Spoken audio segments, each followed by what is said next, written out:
MMA Fighting presents Timeline, Kamaru Usman versus Jorge Masvidal 2. September 11th, 2010, Shark Fights 13, Jardine vs. Prangley, Amarillo, Texas.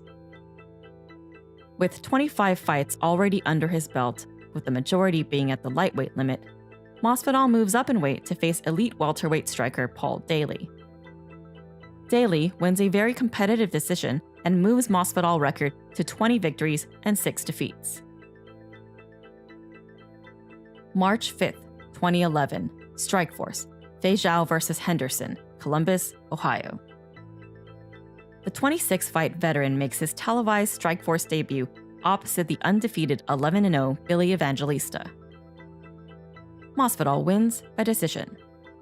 Obviously, I wanna put on great shows. You know, these guys always put on great shows, and I want to put a great show on. But naturally, I'm a counter fighter, and if Billy was coming forward, I was just gonna look the counter fight. You know, so I wish I could have got, you know, the fans cheering and doing backflips, but didn't happen this time. Next time, you know. No, I wasn't surprised. I always go into a fight like wanting a knockout, but if I don't see an opening, I won't go crazy. You know, I hit Billy with some good shots, and he recovered right away, so I wasn't gonna overextend myself or get caught in any silly things, you know. So I don't care. Win's a win for me, you know. I just want to keep winning, building my wins up. I know Billy had like 6 or 7 straight wins in Strikeforce, so he's definitely got to be up there. If I can't fight for the title, the next toughest guy out there, I'd like to fight him and kick his butt, you know. That's all I want to do, man. Just keep fighting, man. Whoever it be next. June 18th, 2011, Strikeforce, Overeem vs. Verdum, Dallas, Texas. Masvidal returns to the Strikeforce hexagon to face former Elite XC lightweight champion KJ Noons.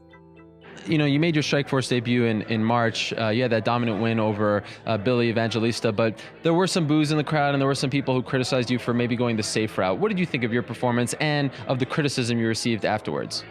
Well, a lot of people, man, the people booing in the crowd never really care because half of them are drunk. They just want to see sock'em, rock'em robots, you know, and that's not me. You know, I never done that. I put out guys in the first round, but that's because I created openings and I heard them and I followed up on it.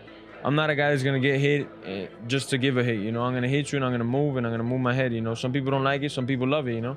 I got just the interview before. I just did an interview right now and they were telling me, it's like, hey, that last fight was really close and you're telling me I blew the guy away. So it's like, you know, everybody, that's their opinion. I can't get mad, you know, and hopefully the fight on Saturday, they like it more, man.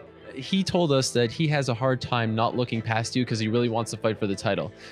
Are you in the same position? Are you kind of starting to think about Gilbert because maybe a win over him will lead to a title shot? Man, of course I want that gold wrapped around my waist. That means a lot more money, but if Cage is looking past me, man, he's going to wake up with a tube in his mouth getting rushed to the hospital, you know, so he can do whatever he wants. I'm looking at him and only him after him. I don't know if I'm going to fight for the title. I don't know if I'm going to fight Justin Wilcox. I don't know if I'm gonna, you know, I wouldn't want to fight Jay-Z, but you know, whoever it be next, man, I'm ready for it, you know. So I'm not looking past KJ. I want to destroy him, you know.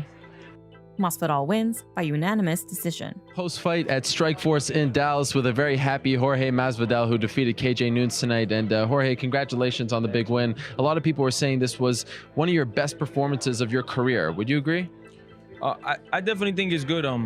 Everybody likes that. Like, I don't know if I was you that I told earlier, or I forgot who, that rock'em sock'em, you know, hit the guy, get hit, you know, and that's why people liked it, because KJ, though, he got it from the kick. He was putting pressure on me. He wasn't hitting me, but he was putting good pressure, so I know people like that. But it's, I thought my Billy Evangelista fight was a real good fight. You know, Billy's real tough. He kept coming forward the whole time. I didn't take no hits, no damage. And that's what I think it is, as close as you can to perfection. Don't give him no takedowns, don't get punched in the face and score, you know. That's what I think makes a good fight. Not you get hit, you come back, you know. You know what I'm saying? Right. It's funny how it works in MMA because a lot of people, as we talked in the pre-fight interview, were criticizing you for that performance, and they love this performance because it was Rock'em Sock'em. And I think a lot of people are now. Though I didn't get hit, just this. Right. It wasn't Rock'em Sock'em, you know. It was close to the Rock'em Sock'em, you know. But still, I was the way that I picture a fight is like a pretty thing, you know. You hit, you move, you think, you know. When the guy does this, you do that, and if he does that, you do this, you know. And that's how I think a fight's pretty, you know. Some guys just want to see two guys punching, you know what I'm saying? Just punching each other in the head so one of them drops, and that's cool and all, but that's not how I was raised to fight, and that's not what I think a long-lasting career in any sport of combat will take you to the higher levels, you know what I'm saying? Do you feel as though now you have, it's funny because I remember talking to you right after Amada submitted you, and you were sort of on the receiving end of this very famous submission. Now you're on this role in Strikeforce. You're fighting in a bigger promotion, and it feels as though now you're really starting to get a lot of respect. You've been around this sport for a long time. Do you feel as though you have a lot of momentum now going into this fight? Yeah, I got a lot of momentum. Like you said, I've been around for a while. You know, I just had some ups and downs. Imada, I'm gonna kick your ass one day. No hard feelings. I like the guy. He's a cool guy, man. But I gotta get that win back one of these days. Imada, man, I'm gonna make it happen, man. One of these days I gotta get Imada back, but You still think about that? of course, man. I think really, if you look at my record, I got 2 legitimate losses. It's Imada and this other guy that beat me young in my career. The rest of them, I think I won them, and I just had unfair decisions, you know. But that's why I think a lot of times people overrate me. They look at my record, they see 6 losses, you know, but it's really 2 losses, man. And I done fought some tough guys and beat them up, you know. Gilbert won't be no different. Another tough guy that I'm gonna beat up. Masvidal would be awarded a shot at the lightweight title, but would go on to lose to the champ, Gilbert Melendez, by decision. Jorge Masvidal would get back to his winning ways by defeating Justin Wilcox at Strikeforce Rockhold vs. Kennedy in Portland, Oregon. April 20th, 2013, UFC on Fox 7, Henderson vs. Melendez, San Jose, California. Jorge Gamebred Masvidal makes his UFC debut at lightweight against lanky striker Tim Means. Masvidal wins by decision.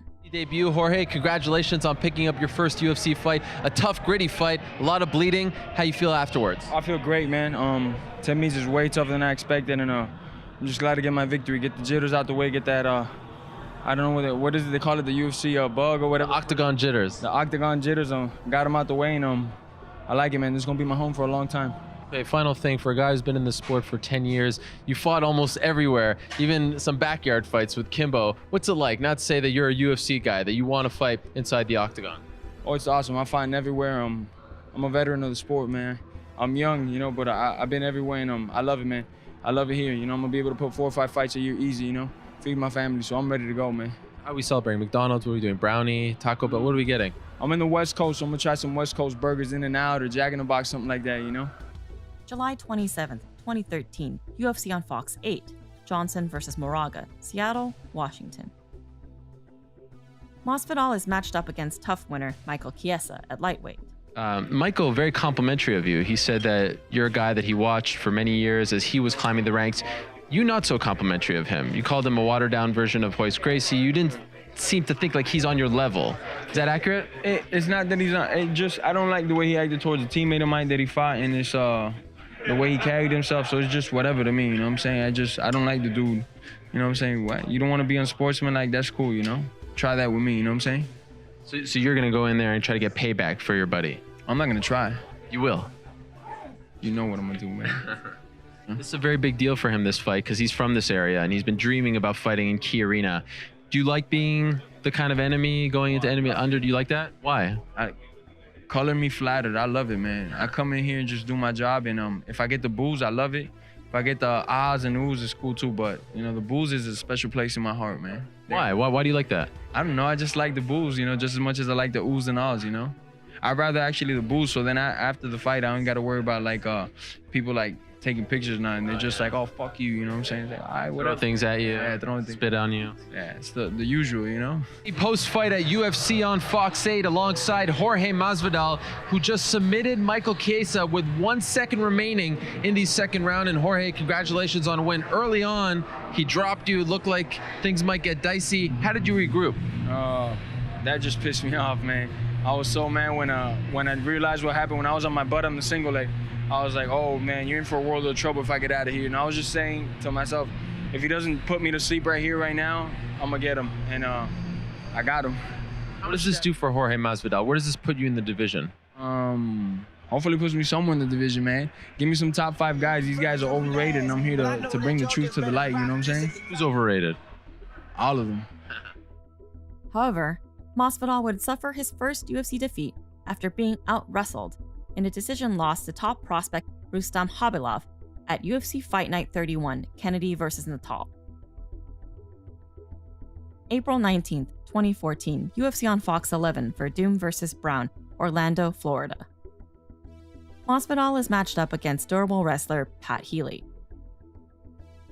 Jorge Masvidal wins by unanimous decision. I got to give a big shout out to my wrestling coach, Kami Barsini, that every day is just pushing me. And I got great sparring partners, Nathan Coy and Kobe Covington. They're both from Oregon. They both wrestle for the University of Oregon, and those guys kick my ass every day. So me getting wrestled up against the fence is just a part of the job. It's just, I was happy to be there. I could feel him wearing out. And I know my corner was screaming for me to get out of the cage, but I could feel him getting weaker as the exchanges were happening. You know? Gamebred would follow this with a decision victory over Darren Cruikshank at UFC on Fox 12, Lawler vs. Brown.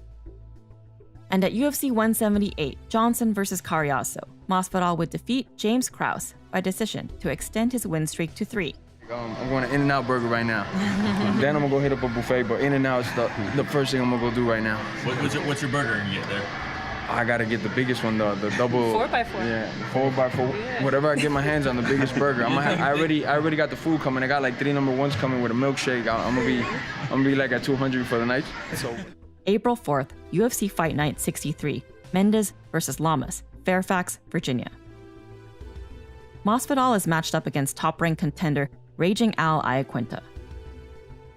In one of the most controversial decisions of the year, Iaquinta wins a split decision despite receiving 30-27 from one judge. And according to MMADecisions.com, 12 of 14 media members had Masvidal winning the fight, with 6 of them giving every round to Gamebred. More importantly, this would be Masvidal's last fight at 155 pounds.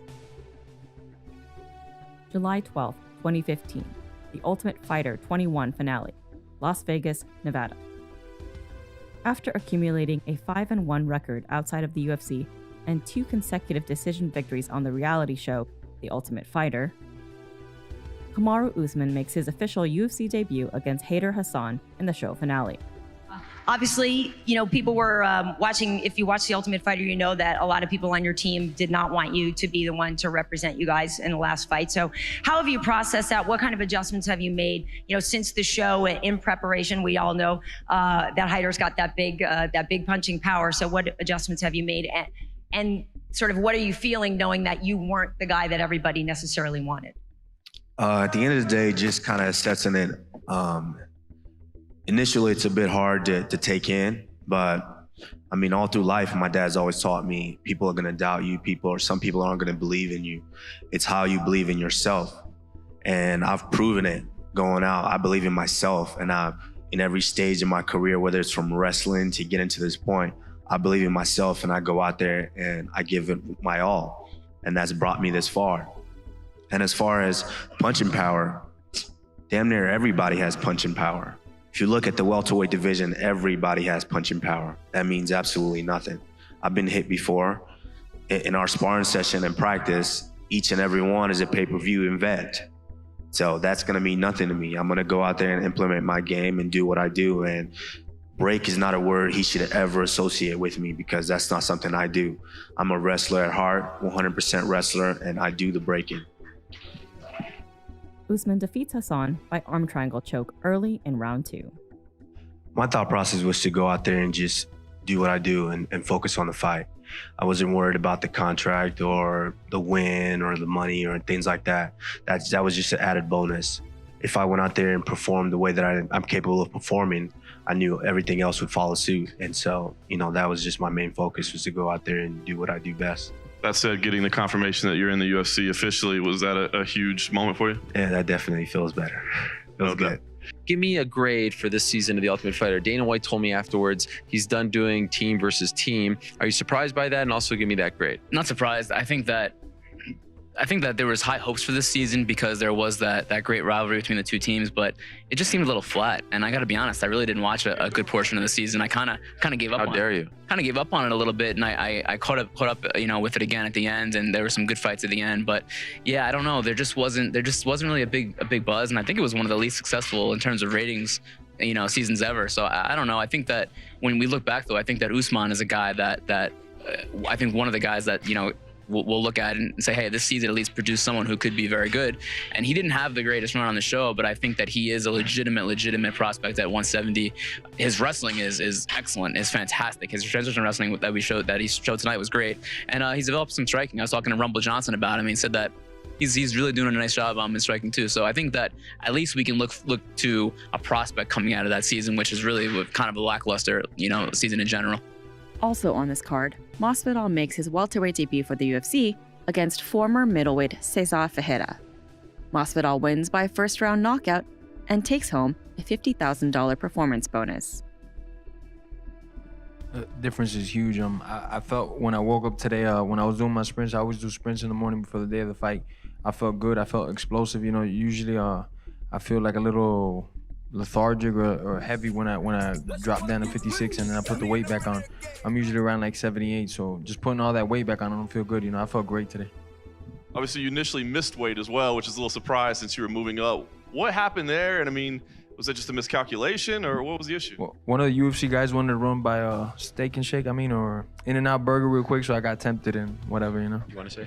So say Masvidal, I think he has a chance to take a star turn because he's at 170 now. It's a very high profile division, and some of the stuff that he said. He called out Matt Brown. Not a lot of guys call out Matt Brown, and he said in the press conference tonight that he was a little bit overweight because he had some In-N-Out Burger.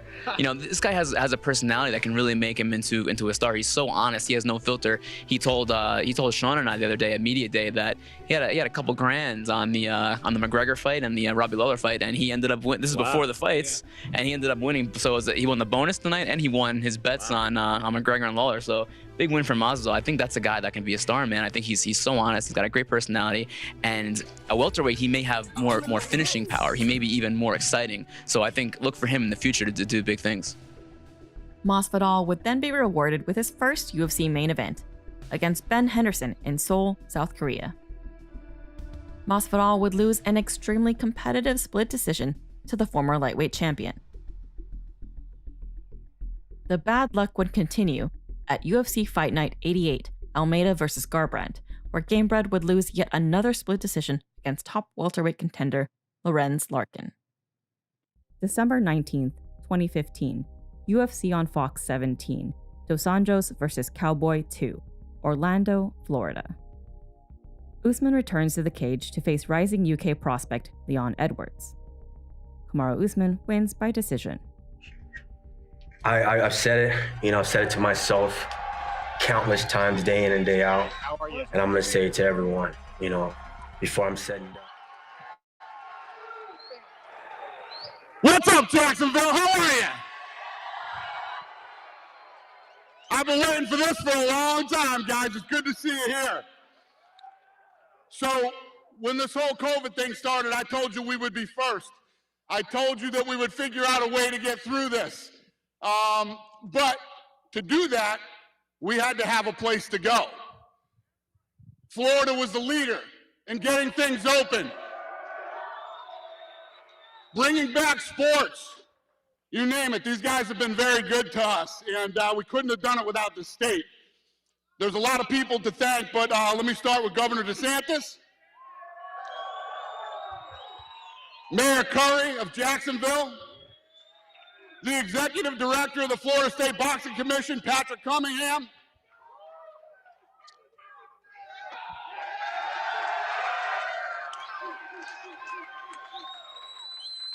we could not have done it without these guys. They were key to everything, getting things back, getting sports back, but definitely have been key to getting the UFC here. So when we came out here and we did the first show with no fans, I told them, listen, when this thing opens back up and you're ready for fans, we'll come back and we will repay Jacksonville for this favor you did for us.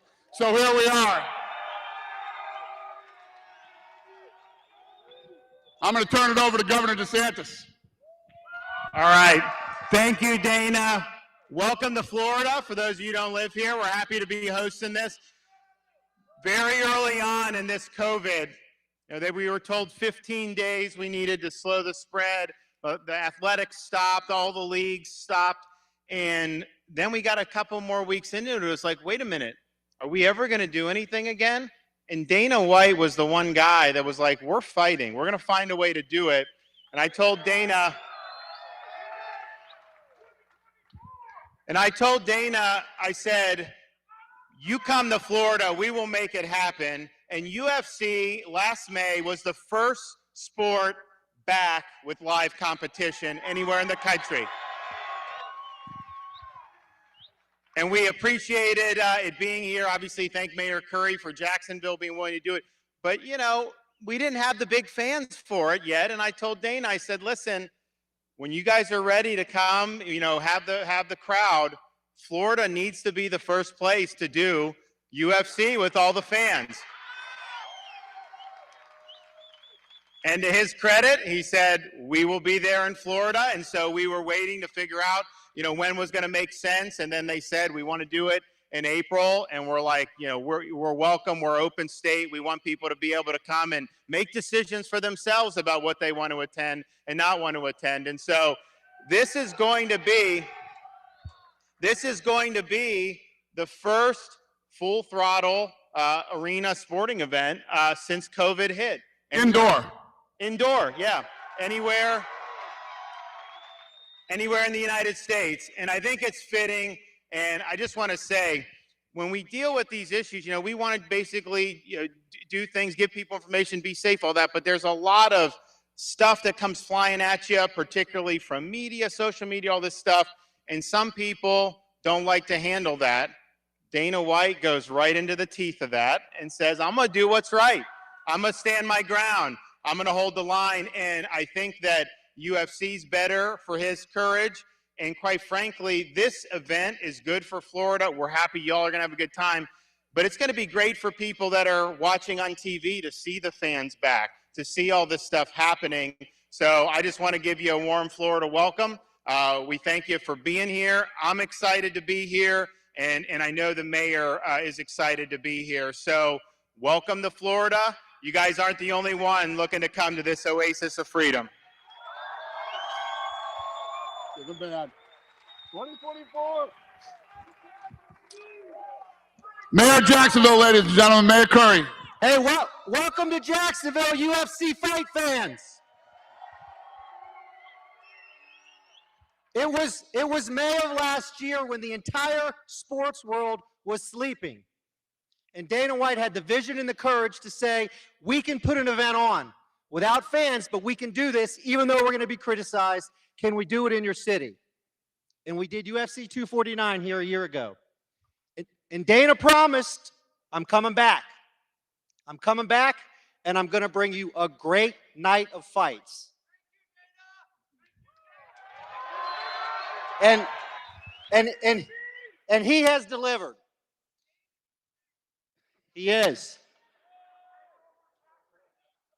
And I'll close with this. This also speaks to what our governor has done for the state of Florida. Dana and I were trading voicemails back in March to talk about putting this event together. And I was at an event, and I answered. I said, apologize for the noise. I'm at a concert. He said, you're at a concert? I freaking love Florida. Thank you, Dana. Thank you, Governor. Thank you both very much. All right, really appreciate you both. All right, guys, we're going to get the press conference going now. We'll get these fighters out here and get it rolling. Thank you again very much, you guys. We appreciate you. When COVID hit, I knew that we would be able to pull this thing off first. Many people thought that this would be impossible. But my team has worked hard, and we proved that professional sports can come back safely. But we're missing the fans big time. I have been waiting a year for this day. Ladies and gentlemen, we are back.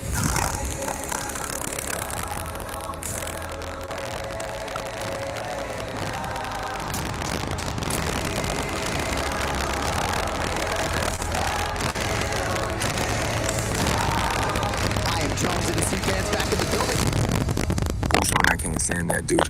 When the time comes, I will break his face, man. Still running his mouth. He had a built-in excuse. Stepping in on 6 days. We're going to run it back, so don't worry about it. I am the welterweight champ for a reason. Jorge Masvidal's time is here. That's a born fighter, ladies and gentlemen. I'm going to baptize Kamaru Usman very violently. Valentina Shevchenko, the best in the world. This woman is an assassin. She's just that good. Jessica Andrade. She's got serious power. A real nightmare for anybody. The first Chinese UFC champion. Zhang Weili. She fights to finish. She is just this dominant force in this strawweight division. Dog Rose Namajunas. Dog Rose. I want to be the best. I want that belt back. 3 UFC title fights coming your way. Present champions. Future Hall of Famers. It does not get any better.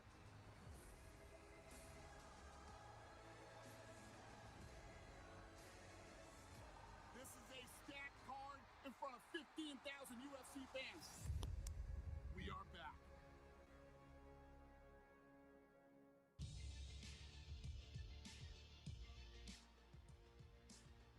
Welcome to the UFC 261 press conference from the ViStar Veterans Memorial Arena in anticipation of the spectacular pay-per-view fight card. You, the fans, will be back in attendance with over 15,000 strong, ready to light up Jacksonville, and the Octagon will be electric on Saturday night. 2 of the very best compete for the women's flyweight title. Introducing first, a former UFC champion carving a new path in a new weight class. Here is Brazilian powerhouse Jessica Andrade.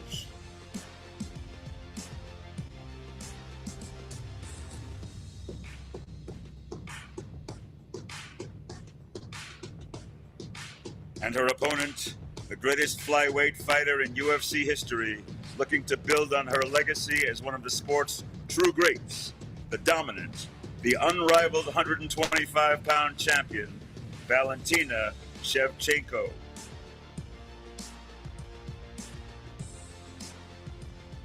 The best 115-pound fighter in the world will be decided in the co-headliner. Another UFC world champion is ready to reclaim gold and reestablish herself as the elite fighter in the strawweight division. Please welcome Thug Rose Namajunas.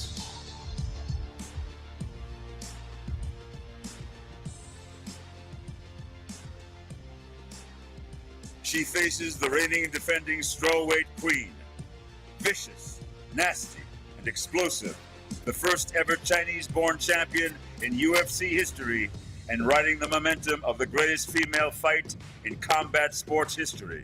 Introducing the 115-pound champion, Magnum Zhang Weili.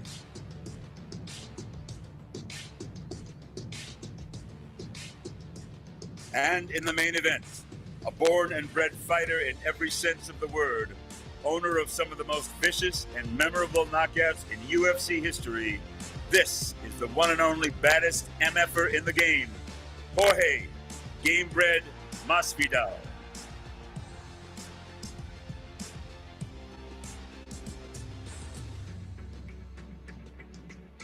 The King of Miami will face one of the best pound-for-pound fighters in the world today. Chasing greatness as perhaps the greatest 170-pound fighter in history, who's been nothing but dominant in his UFC reign.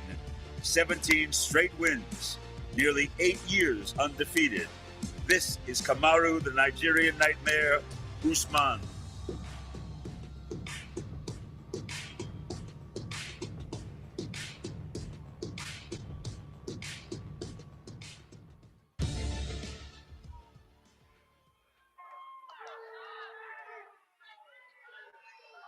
All right, who has the first question? John Morgan. Dana, just before we get to the fights, I just wanted to ask you, I mean, obviously, you know, fans back in the building, it's not often we have the governor and the mayor on stage. Can you just set up what this event means historically for the UFC? I mean, does this feel like a huge moment in history? Yeah, it's funny because there's been a lot of monumental moments in my career, and this is one of them. You know what I mean? Saturday night's a big night, not only for all the fighters up here and for the UFC and the sport, but I think for sports in general. You know, we showed in the beginning of the pandemic that this could be done safely and it could be done the right way. And now we're showing that you can do it in closed venues and it can be done safe. So it's a big night on Saturday. And can you say what it sets up for the rest of the year? I mean, we know we obviously have Houston sold out. We got Vegas sold out in July. I mean, are we good the rest of the year? Are there fight nights back available? What's the plan? We'll see how this thing plays out. I mean, obviously, as more states start to open up and are welcoming people to come in and sell out arenas, I'm not going to do 20, 30, 60%. If we can go to a place that we can sell out the arena, we'll be there. If we got to keep coming to Florida every weekend, we'll do that too.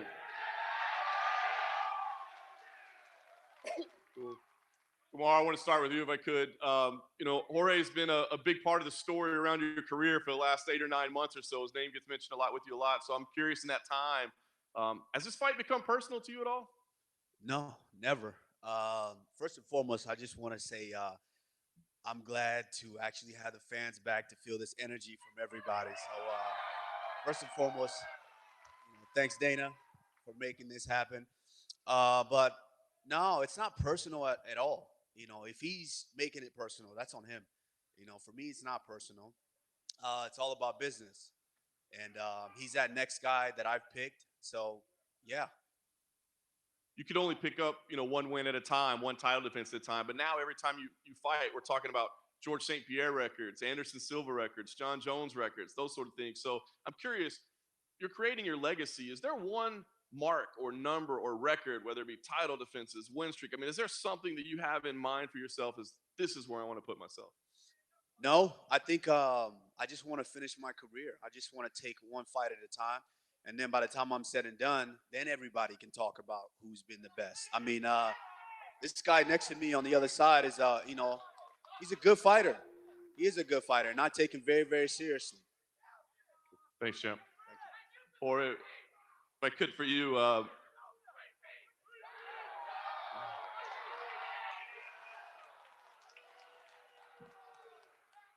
clearly the first time it was a tough assignment, right? A week's notice, around the world, weight cut, all that. But you did get to spend 25 minutes.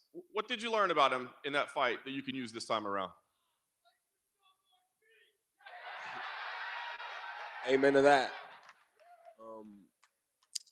There's a lot of things going into the fight that I thought, I do my math on everybody, and you have like these theories and blueprints, and going in there and being in there 25 minutes, it makes me know that my math is a lot much sharper. One thing is thinking it in your head, and one thing is feeling the strength level, the endurance, his rhythm, how he moves, how he's thinking, how he reacts to certain situations. So I take that same blueprint, bring it into the next fight, and execute my math. Así mismo. Vamos. Dale. And Jorge, I was going to ask you, obviously the variable everybody says this time is you got a full training camp, but I'm curious, and you kind of touched on it there, I think, but what does that mean? Is it more than just, hey, he's going to have more cardio, or is it, hey, the approach is going to be entirely different? Not having to cut 20 pounds in 6 days means a lot to me, Last time, yes, sir, I will be doing that, bringing that title right back to Miami. All the energy I wasted in cutting weight is going to be spent in putting a finish on him. Nice. Amen. Yes, sir. And Jorge, last thing I had for you, and I just want to ask it, it's kind of evident here. I mean, I know all fighters say, hey, once we get in the cage, it's just the octagon or the cage, but fans back in the building, Florida, you seem to thrive under the brightest lights. I mean, is the crowd going to bring you to a different kind of energy on fight night? I mean, you can hear it yourself. You see it yourself. These guys want violence, and let me tell you, they don't cheer for me because I'm so good looking or the food that I eat or nothing. That's not why they cheer for me. They cheer for me because I give everybody their hard-earned money. I come in here to perform and bring the violence that they crave, and that's the only reason why I got all these fans behind me. But the fans can't secret. fight for you. I'm gonna whoop your ass all by myself. I don't need nobody. What? I don't need nobody. I whoop your ass all by myself. You said that last time. What happened? Yeah. You know what happened? You rubbed feet with me. I thought you What wanted happened? to fight. You said that last time. You rubbed your feet on mine pretty well. You're pretty good at rubbing my feet, bro. Really? Yep. Face didn't say that. Let's go. I didn't get the broken nose. You did. I came in the fight with the broken nose. Okay, cool. Got it. I want to see what the next list is. All right. Let's just be honest here. Let's be honest. You got 14 losses in your career, 7 in the UFC. You're 3-3 in your last 6. You are sitting there today because I chose you. So don't I'm lose coming to this around the guy. track and you were the first guy I'm about to lap, period. Don't lose to this guy. Hey, you just said it, man. Don't lose to this The guy. first guy I'm about to lap. Don't lose to this guy. You know, don't lose to this guy. And when you get when you figured I out don't that plan to. we stopped on that rubbing foot technique, you're gonna be in for a long one, man. I'm gonna bust your face up, break more bones than last time. Word. Remember this face. Word. Word, my brother. Just quickly, if I could, for Zhang Weili. For Zhang, the build-up to this fight has been really interesting. There's been more political talk than I think I've ever heard in a fight before. Has it taken on any kind of a different meaning for you because of all that?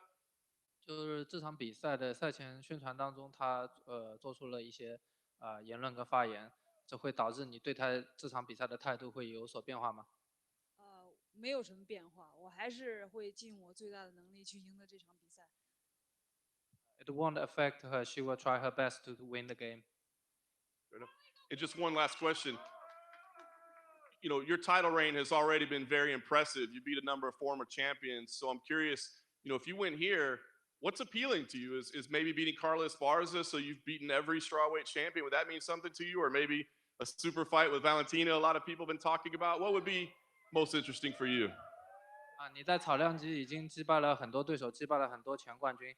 然后，如果你在周6赢下比赛之后，下一步会是什么？是击败还剩下的一个冠军那个饼干姐埃斯帕萨，还是说这个同你身边的这个舍普琴科进行一场超级战？这是一个特别好的问题。我想，等下月我们中国的一个女选手严小楠跟饼干打，然后看他们俩的结果怎么样。This is a really good question. It depends on another Chinese fighter, Yan Xiaonan, fighting Carla Esparza. So she will see the outcome.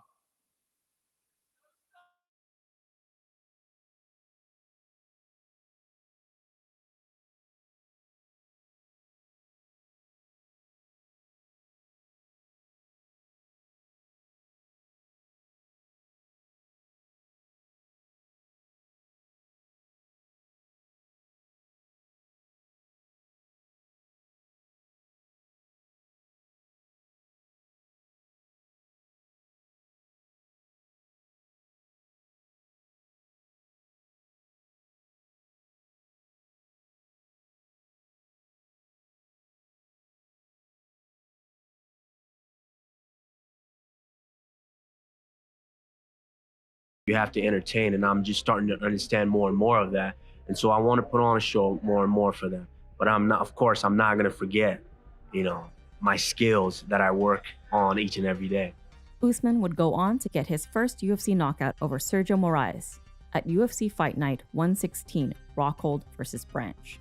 Usman would face Emil Meek next at UFC Fight Night 124, Stevens vs. Choi in St. Louis, Missouri.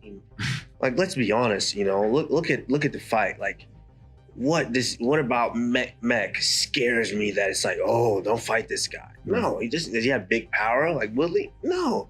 Can he out wrestle me? No. Can he out grapple me? No. Like, this was a oh, just stay busy. Here's a fight because no one else will fight you here, you know. But you know, he's kind of trying to make it seem like, oh, you're trying to. Question for Kamaru.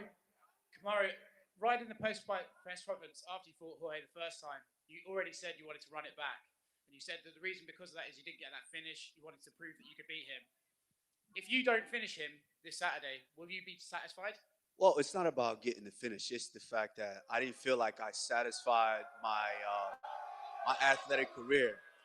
You know, I come in each and every fight, and I come in because I train very, very hard. I didn't feel like I broke his will. And on Saturday night, once I break his will, absolutely, I'll be satisfied. Never will. Are you surprised by the fan reaction today, Kamaru? No, I'm not surprised. I like it. I'm just glad to have the fans back. I like it. Whether they're booing, whether they cheer, you know, I've been through, I mean, let's look at the Covington fight. You know, it doesn't matter to me. I'm a professional, so I go in and I do my job each and every time. A question for Masvidal. Jorge, I see the BMF belt is on the table. I was wondering, is that on the line in this fight? you got to be a BMF to compete for that one, and this dude ain't it. So Usman, any thoughts? On what? The fact that he's saying the BMF belt is not on the line. The what? He says that the belt is not on the line this What fight. belt? there's three belts here, three shiny belts here. This is what's important. I not want that yours. piece of You're shit. right. You're right, man. And I want your belt. Last one for Dana. Dana, I see you up there. You're smiling, you're laughing, you're enjoying the fans. How much does this actually mean to you to finally have this back? Listen, I've been waiting for this for a long time. It's awesome, and I've been so excited for this Saturday night. I can't wait till this place is full and all these guys walk out of the tunnel on Saturday night. It's going to be good. Thanks, guys. Yeah, one for Rose. Rose, we know how difficult it is to become a UFC champion, that climb up to doing it. What would it mean to you to achieve that goal twice and reclimb your way back to the belt? It would mean that I believe that I'm right in what I believe, and that when I do my best, I am the best. It means that if God wants me to be the champion, I'll be the champion. And for Jessica, you are looking to become the second female to win belts in 2 different divisions. Just talk about what that could mean for your legacy. Você está em linha para ser a segunda atleta do feminino a conseguir 2 cinturões. O que isso quer dizer para o seu legado?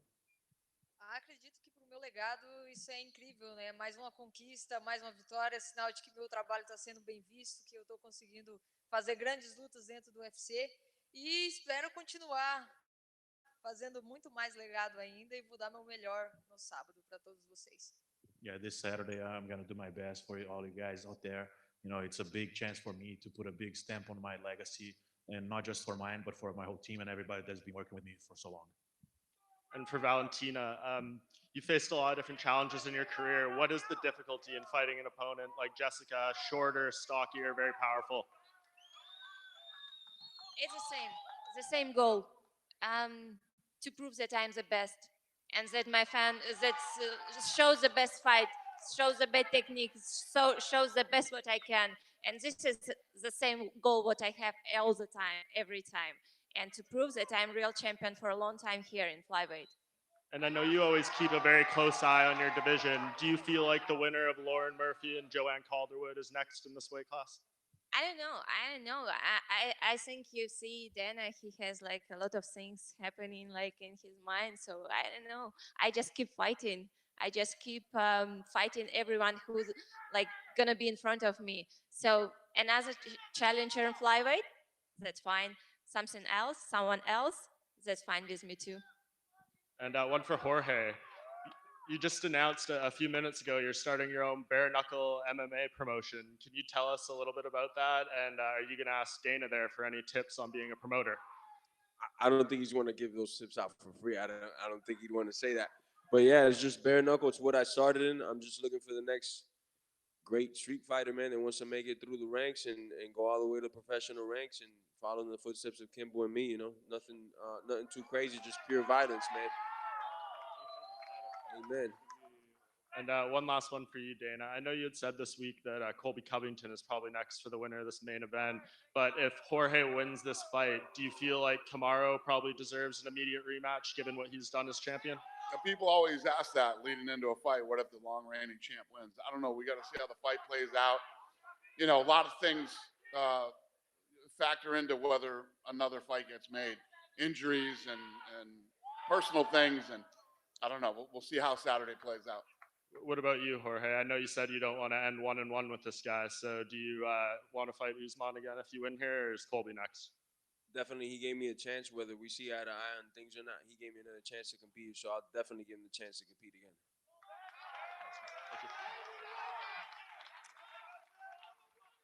Question for Rose. I think the narrative in this fight is if you get the fight to the camp right here, straightforward. I think the narrative online is if you get this fight to the canvas, it's your fight to win. So I'm wondering, when you're watching Weili fight, like her last fight was predominantly stand-up against Joanna. Have you been impressed with any of the grappling she's displayed in any of her fights? Yeah, I think she has a lot of submission finishes in her earlier fights. So yes, she's very well-rounded. And in terms of her striking, how do you think her power and her skills inside the octagon compared to some of the high level strikers you faced? Compared to other people, I don't know. I guess all that matters is how it's going to be compared to me, and I hit really hard. All right. And then off of that, question for Weili. Similar question. What do you make of Rose's striking skills inside the octagon? 你如何评价罗斯的站立技术？他的站立技术很好，很快，然后他的那个身高比我高，臂展又比我长，但是我愿意用站立跟他打，没问题。Yes, Rose is a very good striker. She has a height advantage and reach advantage, but I'm willing to strike with her. And a question for Jessica. Valentina is obviously one of the more dominant champions in the UFC. What do you think her previous opponents have done wrong that you can do inside the octagon? A Valentina é uma campeã super dominante, né? E o que você viu nas performances dos outros atletas? O que você acha que eles fizeram de errado que você pode fazer certo lutando com ela? Bom, eu sou uma adversária muito dura, eu sei qual é o meu potencial dentro do octógono, o que eu posso fazer. E eu acredito que a maioria das lutadoras tiveram muito respeito com a Valentina, até por conta da história dela e a forma que ela é dominante dentro do octógono. Mas isso é uma coisa que eu não tenho dentro de mim. E eu sou a lutadora que vai para cima, que encara o leão de frente. E é isso que eu vou fazer no sábado. Eu vou ir para cima, eu vou encarar. Eu respeito a Valentina aqui fora, mas lá dentro é cada um por si e eu vou dar o meu melhor. You know, a lot of opponents getting there with Valentina and they're already respecting her way too much. They might be afraid of her because of her history and everything that she's done. And as much respect that I have for her outside, once the door closes, there will be no respect. I'm going to be in her face the entire time, and you can expect 5 rounds of pressure. I believe in myself, I know my potential, and I know that I can make it a fight. And then Valentina, your response to that?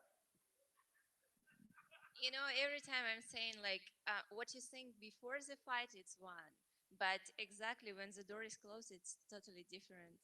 Totally different power, totally different feeling. And yeah, having respect, it's good. But like, you know, there is no, I will go for dominant. I will dominate this fight. And because this is my mindset.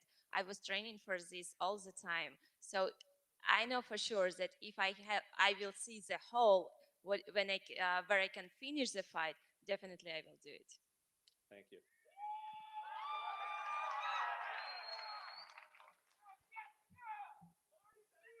Hi, question for Dana here. Dana, with all these states opening and coming to Florida, Texas, and then Nevada, is there any update for UFC 263 where Moreno and Figueiredo fighting? Do we know where yet? Yeah. Is that what you had? No. Listen, we're looking at possible Arizona right now. You know, they're opening up, but I don't know. We'll see how this all goes over the next several months. And I mean, these fights that we're doing are probably going to determine. And we're seeing all these cards with 3 title or even 2 5-rounders. Are they staying as the main event? And how is that important for the flyweights, right? To having this big pay-per-view with Brandon and Davison. Yeah, no, it's a big deal for the division and obviously for them too. Coming off, you know, one of the contenders for Fight of the Year. So, yeah, I don't know. I wish I knew the answers to those things, but we'll see. Thank you. And para Jorge, esto no es Miami, pero ¿cómo te sientes de estar en casa en Florida? Me encanta estar en Florida. El mismo público de Miami estoy seguro que va a manejar aquí o llegar en avión. Es un honor nomás que yo pueda invitar el primer evento a capacidad completa en Florida. Donde fuera en Jacksonville, Miami, donde sea, el honor es todo mío. No puedo estar más orgulloso. Pediste 6 semanas, más allá de no cortar, ¿qué tan intensas fueron estas 6 semanas o todo el campamento? Lucha, boxeo, ¿qué fue lo más importante para ti?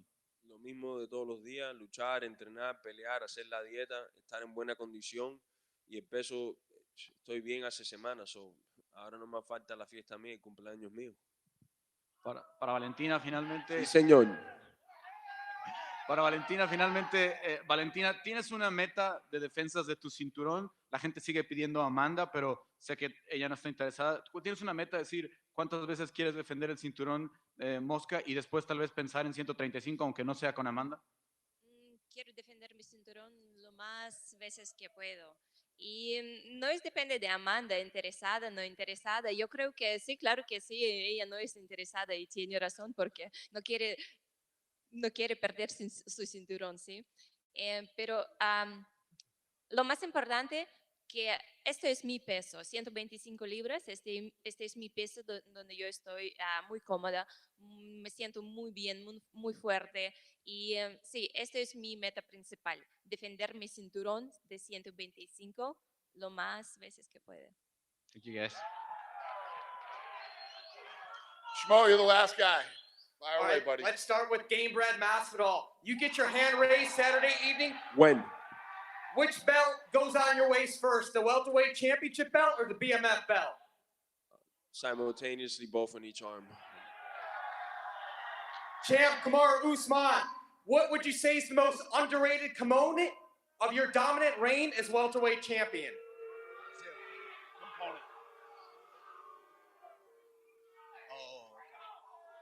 I would say, as far as Masvidal is concerned, he seems to think it's my striking. So I would say my striking. Sorry, I couldn't hear you, champ. Sir. He said striking. Striking is the most Striking. underrated.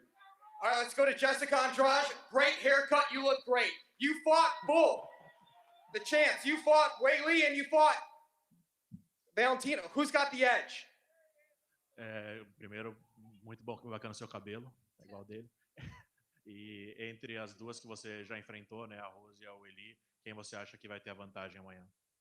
Olha, com a Euli eu não tive muita chance de saber como era o jogo dela, né? Foi uma luta muito rápida, mas a Rose eu tenho certeza que vai sair com essa vitória. É uma adversária muito dura, tem um cast muito duro, aguenta muito, então para mim a Rose leva essa vitória.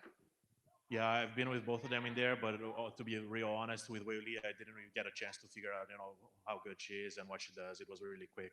But I've been there with Rose for a long time, and I know she's one of the best in the world, and she has everything that she would need to win this fight. Last question for Weili, the champ.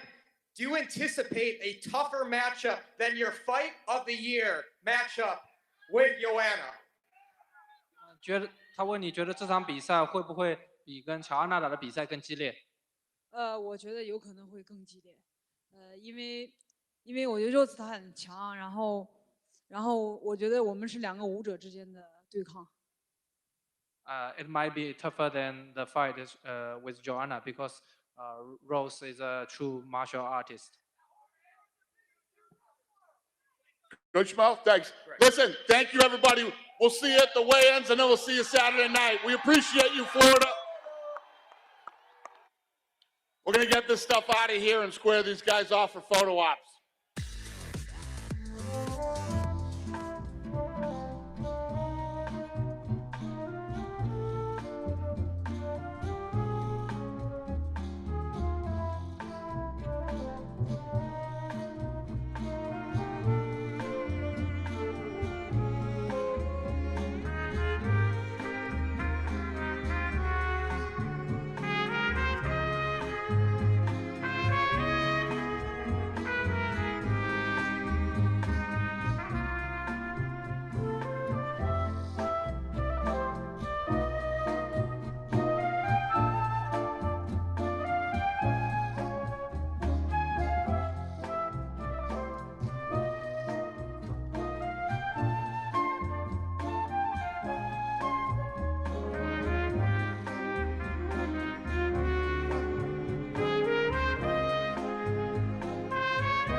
One of the big key components to live sports are the group of people that